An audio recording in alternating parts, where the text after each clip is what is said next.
পুরা শাহজালাল রহমতুল্লাহ আলাইহি এই পবিত্র ভূমির প্রত্যেকটা মানুষকে কবুল করে।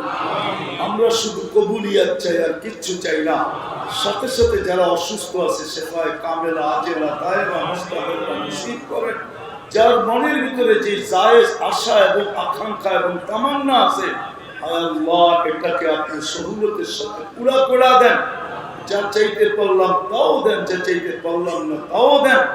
আল্লাহ উম্মতে মুহাম্মদী জিন ইনসান যারাই কবরে চলে গেছে সবাইকে মাফ করে দেন। বিশেষ করে আল্লাহ এই খানদানকে যারা এই রেঙ্গা মাদ্রাসাকে প্রতিষ্ঠিত করছে আল্লাহ, এবং রেঙ্গার সাথে যাদের সম্পর্ক চাই এটার সামনে দিয়ে হাইটা যাক প্রতিদিন, আল্লাহ সবাইকে কবুলিয়াত নসিব করেন। সাথে সাথে যারা কবরে চলে গেছে সবাইকে উঁচু থেকে উঁচু মাকাম নসিব করেন। ওয়াসাল্লাল্লাহু তাআলা আলা খায়রি খালকি মুহাম্মাদি ওয়া আলিহি ওয়া সাহবিহি আজমাইন বিরহমাতিকা ইয়া আরহামার রাহিমিন।